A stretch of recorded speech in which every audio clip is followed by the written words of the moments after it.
Epy Kusnandar memperkenalkan dunia teater kepada istri dan juga anaknya dengan cara mengajak mereka ke sebuah tempat latihan teater di daerah Jakarta Pusat. Aktor kawakan yang satu ini juga sedang mempersiapkan penampilannya untuk sebuah pertunjukan teater yang didedikasikan untuk mengenang almarhum Didi Petet. Lantas seperti apakah ketika Epy Kusnandar sedang memperkenalkan dunia teater kepada keluarganya? Seperti apa pula persiapan yang sudah dilakukan oleh Epy Kusnandar untuk sebuah pertunjukan teater? Simak liputan lengkapnya hanya di Selebrita Pagi on the Weekend.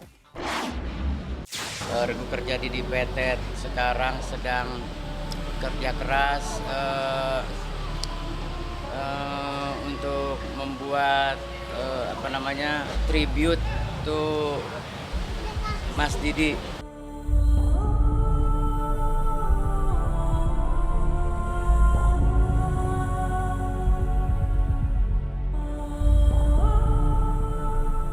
Kerinduan pada sosok almarhum Didi Petet belum juga bisa dihapus dari ingatan Epy Kusnandar. Sang senior di dunia teater yang telah pergi meninggalkannya, kini hanya bisa dikenangnya lewat sebuah tempat bersejarah di mana dahulu Epy kerap belajar dan menyingkap dunia teater bersama almarhum. Maka selain mempersembahkan sebuah acara khusus mengenang 100 hari Didi Petet, Epy Kusnandar kembali mendatangi Taman Ismail Marzuki, Jakarta Pusat dengan mengajak serta istri dan putra kecilnya untuk mengingat kembali perjalanan karir Epy yang dimulai dari dunia teater. Di lokasi ini, Epy juga menjumpai dua anaknya yang kini mengikuti jejak sang ayah dengan menjadi mahasiswa IKJ penerus jejak di dunia teater.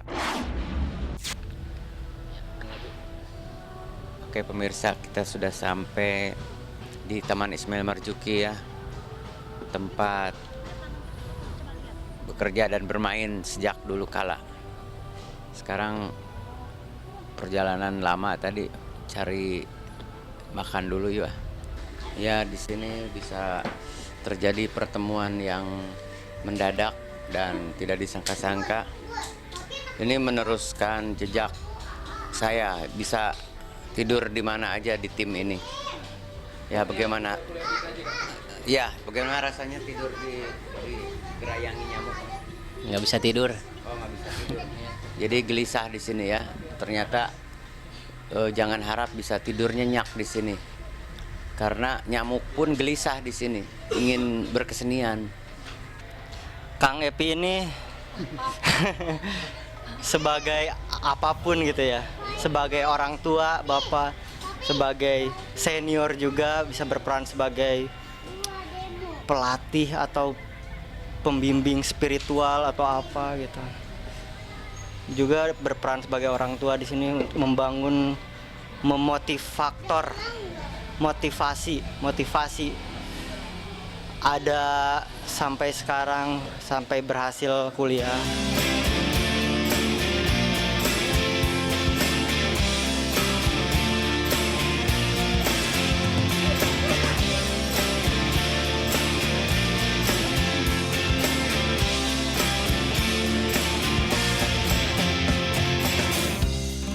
Mengajak serta istri dan anaknya mengunjungi Taman Ismail Marzuki untuk menyaksikan sebuah pentas teater, Epy Kusnandar berharap bisa memperkenalkan secara dini kepada putranya ilmu yang pernah digelutinya dahulu. Bisa pula disebut inilah salah satu persiapan Epy untuk kembali ke dunia teater, mempersembahkan sebuah pertunjukan mengenang almarhum Didi Petet di antara padatnya jadwal syuting sinetron yang tengah dijalaninya. Pemirsa Selebrita Pagi, saya ada di kampus IKJ. Dari tahun 89 saya di sini, ketemu Mas Didi pertama kali di sini, dan semua aktor-aktor besar, aktor-aktor hebat lahir dari sini. Berawal dari tidak terkenal, terus menjadi terkenal. Jadi jangan sampai tahu terkenalnya aja, harus tahu proses untuk menjadi terkenalnya. Pemirsa, ayo kita nonton teater dulu. Apa nih judulnya sekarang? Bolong. Pemirsa, ayo nonton. Udah dimulai pertunjukan.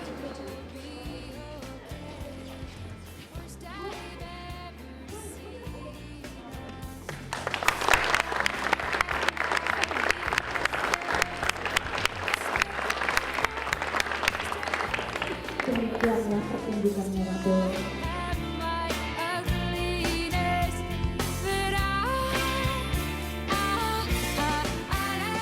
Dalam gelapnya deretan bangku penonton, Epi bersama istri dan anaknya tampak menikmati betul pertunjukan teater malam itu. Di antara imajinasi dan kenyataan yang disajikan, Epi Kusnandar ingin membawa keluarganya ikut larut dalam dunia yang telah membesarkan namanya.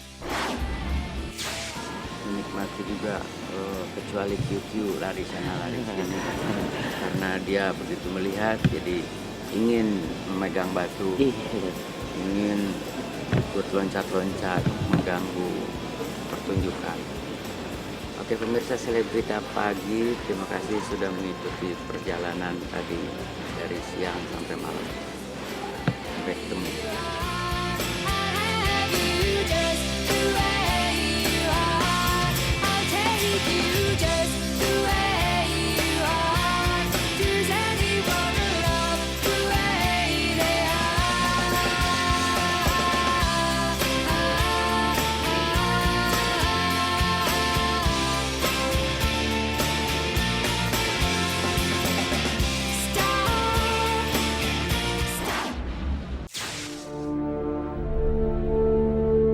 Pembangunan rumah 3 lantai dilengkapi lift buat sang ayah masih tetap berjalan meski ayah Denny Cagur telah tiada. Bagaimana Denny ingin terus membahagiakan keluarga lewat kerja kerasnya selama ini? Simak liputannya hanya di Selebrita Pagi on the Weekend. Gue sih berpikir gini, semuanya Allah punya rencana. Manusia bisa berencana apa aja, tetapi tetap kita tidak bisa melawan apa yang sudah direncanakan sama Allah, dan selalu rencana Allah jauh lebih indah daripada rencana kita semua gitu.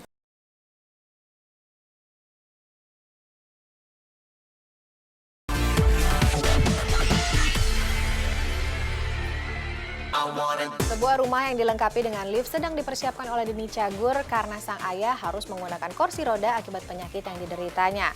Ia juga berangan-angan ingin menempati rumah tersebut bersama dengan ayahanda tercinta. Namun sayangnya pada tanggal 8 Agustus 2015 yang lalu, Rojali, ayah dari Denny Cagur, berpulang sebelum rumah tersebut selesai dibangun. Lantas seperti apakah rumah yang sudah dipersiapkan oleh Denny Cagur bagi sang ayah? Seperti apakah curahan hatinya mengenai rumah yang belum sempat ditinggali bersama dengan ayahanda tercinta? Simak liputan lengkapnya hanya di Selebrita Pagi on the Weekend.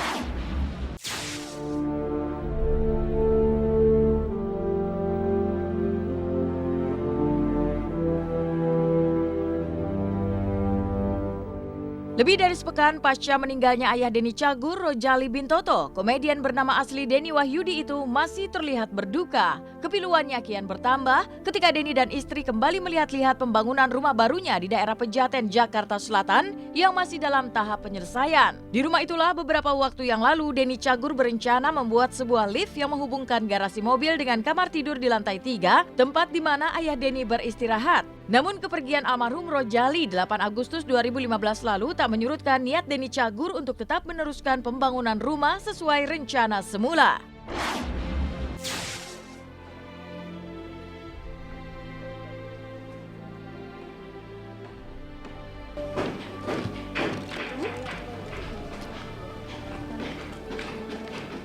Ya tadinya sih waktu pertama kali kan turun di sini, papa kita angkat naik ke tangga ke sana.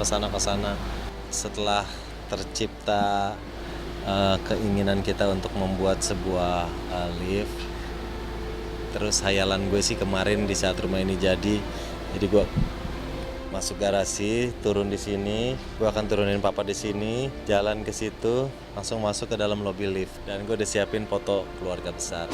Tetap semuanya harus berjalan sesuai rencana yang udah kita rencanakan, walaupun papa udah nggak ada, gue tetap akan menyelesaikan, gue sama istri akan menyelesaikan seperti yang udah kita rencanakan, karena emang ini buat semua keluarga besar. Jadi kalau main kesini semuanya betah gitu, nggak berarti karena papa udah nggak ada, poin-poin yang kita siapkan untuk papa jadi kita nggak adakan, enggak lah, sama sekali nggak berpikir ke situ. Tetap akan berjalan seperti yang sudah direncanakan. Biar semuanya tetap nyaman, tetap seneng kalau lagi main ke sini, karena gue emang seneng banget ngumpulin saudara-saudara.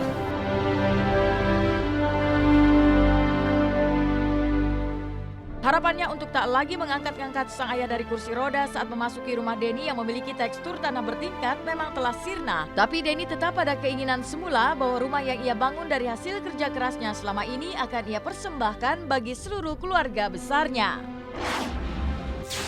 Papa udah tahu semua kita buat untuk Papa. Insya Allah Papa juga meskipun belum ngerasain tapi Papa pasti udah bangga dan seneng gitu sama Papi ya. Ya karena di kamar itu seharusnya gue akan sering bolak-balik ngurusin papa gitu sama mama, tapi kan gue sih berpikir gini, semuanya Allah punya rencana. Manusia bisa berencana apa aja, tetapi tetap kita tidak bisa melawan apa yang sudah direncanakan sama Allah, dan selalu rencana Allah jauh lebih indah daripada rencana kita semua.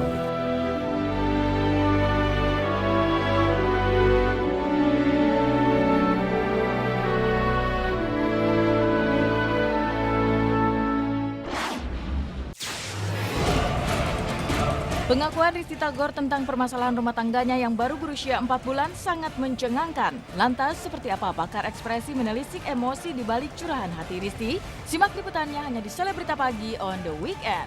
Jadi di sini ada kolaborasi antara fear, sad, jadi ada ketakutan, kemudian juga ada kesedihan. Di situ kan bergabung menjadi satu.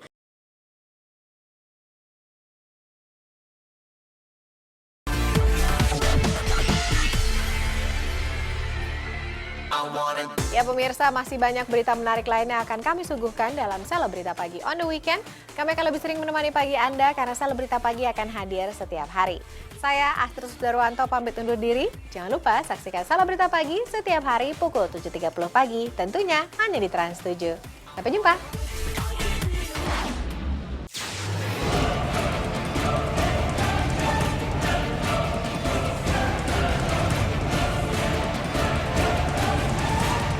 Mengungkap cerita yang selama ini menjadi tanda tanya publik tentang keretakan rumah tangganya, Risty Tagor mengeluarkan pernyataan yang mengejutkan. Di matanya, Stuart Collin dianggap telah bersikap kasar terhadap putra dari pernikahan pertamanya, Arsen. Pernyataan Risty pun dibanjiri berbagai komentar oleh masyarakat yang menganggap mereka sebagai pasangan serasi. Lantas seperti apa pakar ekspresi dan gestur menelisik emosi di balik pernyataan Risty tentang kisruh rumah tangganya? Benarkah Risty yang tampak tegar di usia kehamilannya yang menginjak 3 bulan ternyata menyimpan rasa sakit atas keretakan rumah tangganya? Dia menceritakan lagi tentang kejadian sangat kasar sama Arsen. Jadi banyak sekali pastinya di rumah ini melihat bagaimana apa yang dia buat sampai satu kejadian di mana pada saat dia sampai satu kejadian apa yang sudah dilakukan anak Arsen itu, kemudian dia menutup mata, kemudian dia mengeluarkan kalimat dan intonasinya mengalami penurunan untuk volume suara. Jadi orang yang mengalami penurunan itu biasanya ada fear, ada ketakutan gitu loh. Ketakutan itu yang dirasakan oleh dia gitu. Kemudian wajahnya juga didukung oleh oleh ketakutan itu sendiri. Jadi di sini ada kolaborasi antara fear, sad, jadi ada ketakutan, kemudian juga ada kesedihan. Di situ kan bergabung menjadi satu. Kemudian pada saat itu adalah merupakan saur sambal dan itu adalah triggernya. Pada saat triggernya di situ dia bergetar bibirnya. Kenapa? Apa yang membuat seseorang bisa bergetar bibirnya itu karena ada tekanan emosi yang dirasakan yang menumpuk gitu, sehingga membuat gerakan bibir yang tanpa disadari. Jadi semacam kayak tremor tuh. Seperti itu gitu loh. Nah, itu adalah kombinasi daripada rasa marah dan sedih yang dirasakan. Tak ada manusia yang sempurna, begitu pula dengan Stuart yang tampak kalem dan soleh, namun ternyata memiliki cara yang tegas dalam mendidik anak. Hal ini kemudian menjadi perselisihan dalam rumah tangga mereka ketika Risty merasa keberatan dengan cara Stuart mendidik Arsen. Lantas benarkah Risty mengalami tekanan psikis lantaran permasalahan ini? Kita harus mendefinisikan kekerasan itu sendiri ya. Kekerasan ada kekerasan verbal, ada kekerasan secara psikologis, kekerasan secara fisik gitu loh. Jadi kita lihat di sini adalah kekerasan secara apa. Kalau dia sampai melihat dan mendengarkan saksi-saksi, ini sudah mendapatkan kekerasan secara psikologis. Kekerasan secara psikologis yang membuat itu pun merupakan kekerasan gitu sebenarnya. Tapi itu bukan, jadi kekerasan tidak semata-mata pemukulan, tapi hal-hal tersebut juga merupakan kekerasan. Lalu bagaimana kalau itu dilakukan oleh suami terhadap istri atau sebaliknya? Itu diatur di dalam pasal 45 ayat 2. Apabila kekerasan psikis yang dilakukan oleh suami terhadap istri atau sebaliknya, sekalipun itu tidak menimbulkan atau tidak mengakibatkan penyakit atau tidak mengakibatkan adanya halangan untuk melakukan pekerjaan dalam jabatannya atau tidak menimbulkan halangan untuk melakukan pekerjaan sehari-hari termasuk mata pencaharian, itu dapat dikenakan hukuman oleh suami istri itu. Artinya perbuatan itu dilakukan oleh suami istri, hukumannya berapa? Yang dapat dikenakan oleh pengadilan 4 bulan penjara paling lama atau denda 3 juta rupiah paling banyak. Nah kemudian dalam hal ini apabila dilakukan oleh suami terhadap istri, deliknya delik aduan. Jadi kalau tidak ada pengaduan kepada polisi tidak bisa dilakukan. Tapi kalau misalkan kekerasan psikis itu dilakukan oleh bukan suami istri, merupakan delik umum.